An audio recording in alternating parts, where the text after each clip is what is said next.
morning. This is Duane here at Smash Customs. Tatiani was just walking through the shop, and she kind of was curious about what the color on the primer that we have here. So I'm going to just kind of break down how we prepare the vehicles for paint. This Galaxy, believe it or not, was a really clean one-owner car. Obviously, it originally had lacquer, but all the cars we get, we media blast them, then we use a metal conditioner, and then we seal the panel up with an epoxy primer. Any applicable bodywork that needs to be done, we do that. Then it gets 3 good coats of a sprayable polyester.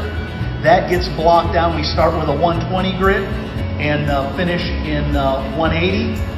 And then we go with the primer coat, usually 3 to 4 good coats of it's a high end, it's a European high build primer.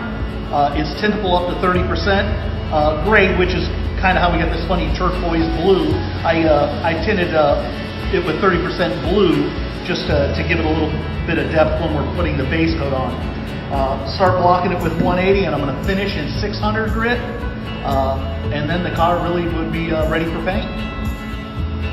And once it's ready for paint, the painting process obviously is done in our DeVilda spray booth. Make sure we have a good adequate coverage.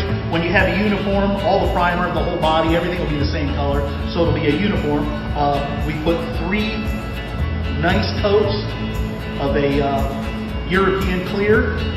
We block that down with 600 grit, and in sunny Florida, we let that car sit outside and just kind of let it cook in the sun, in the Florida sun, for about a month and a half.